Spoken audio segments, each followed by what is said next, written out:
साथियों नमस्कार। आज हम बात करेंगे खुतबा और फतवा में क्या अंतर होता है। तो बहुत महत्वपूर्ण शब्दावली है कि खुतबा और फतवा। ये आप इतिहास का यदि अध्ययन करते हैं तो वहाँ आपको अधिकतर देखने को मिलेगा। और वर्तमान में भी अभी आप देखेंगे सोनू निगम के खिलाफ फतवा जारी हुआ, मोहम्मद साद के खिलाफ फतवा जारी हुआ। तो ये क्या अवधारणाएँ हैं, इनका हमें इस वीडियो में अध्ययन करना है। बड़ा तार्किक रूप से अध्ययन करेंगे और ये देखेंगे कि क्या इसमें अंतर है। तो खुतबा एक प्रकार से अल्लाह या पैगंबर साहब इनकी याद में, यानी कि इनको याद करते हुए इनकी प्रशंसा, ठीक, इनमें निष्ठा रखने की बात होती है। यानी कि सामान्यतः ये एक प्रार्थना होती है खुतबा। तो एक साधारण से एक प्रार्थना होती है जो कि हर शुक्रवार का दिन नियत होता है। तो उस समय इस प्रार्थना में अल्लाह और पैगंबर साहब के प्रति निष्ठा का भाव अपने अनुयायियों जो मोमिन होते हैं उनमें दिया जाता है, और प्रशंसा इनकी पैगंबर साहब की, अल्लाह की जाती है।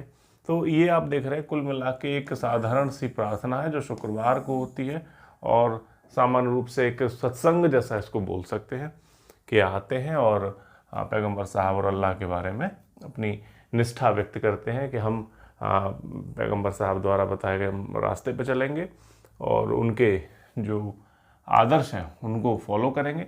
तो वो सारी चीज़ें हैं। बड़ा एक साधारण सी एक बात, यानी कि जो प्रार्थनाएं हुआ करती हैं बस वैसा ही है। इसको जो खुतबा को जो पढ़ता है वो कोई भी साधारण, यानी कि मौलाना, मौलवी इमाम, जो मस्जिद का जो प्रमुख होता है, इमाम, मौलाना, ये लोग पढ़ सकते हैं इसको, खुतबा को। कोई इसमें ज़्यादा बड़ी बात नहीं है। इसमें कभी कभी पढ़ते समय कुरान या हदीस की भी कुछ आयतें, कुछ पंक्तियां का भी एक विस्तार से ये उल्लेख जिक्र कर देते हैं। तो ये एक मैंने आपको बताया सामान्य प्रार्थना, और इस्लाम को मानने वाले लोगों को एक तरह से सही राह, सही सीख, नैतिक शिक्षा जैसी बातें यहाँ दिए जाने का काम होता है। फतवा क्या होता है? फतवा एक प्रकार से किसी विशेष मामले पर राय होती है, यानी कि सुझाव होता है, राय होती है। कोई विशेष मामला आया जिस पर कानून के बड़े बड़े जानकार, यानी कि एक प्रार्थना है। ये प्रार्थना नहीं है, ये तो केवल एक राय है। ये पैगंबर हजरत मोहम्मद साहब के लिए प्रशंसा, निष्ठा का भाव है।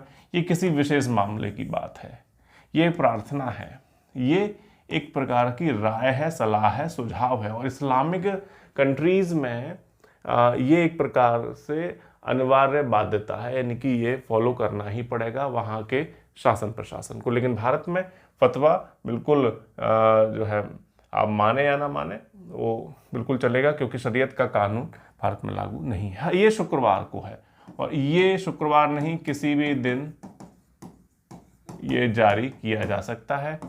और चौथा बड़ा अंतर, इसको मौलाना, मौलवी, इमाम इसको बोल सकते हैं, खासकर इमाम इसको बोलते हैं, मौलाना बोलते हैं। लेकिन इसको मुफ्ती, क्योंकि बहुत बड़ी बात होती है, किसी मामले पर एक कानूनी राय, कानूनी जानकारी होनी चाहिए उस व्यक्ति को।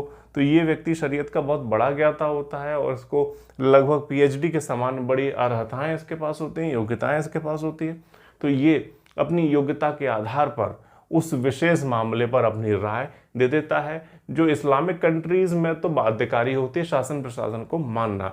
लेकिन भारत जैसे पंथ निरपेक्ष देश में इन फतवाओं का कोई विशेष महत्व तो नहीं होता। बस एक प्रकार से राय होती है कि वहाँ इस्लामिक जो लोग हैं, जो मुफ्ती हैं, जो मुस्लिम समुदाय है, वो क्या सोच रहा है कानून अनुसार, और मुफ्ती किस आधार पर अपना फतवा जारी करेगा।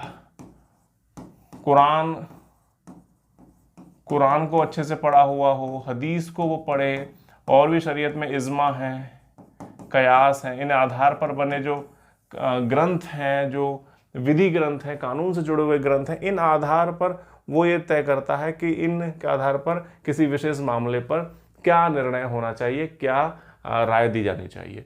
तो ये होता है फतवा जो मुफ्ती जारी करता है।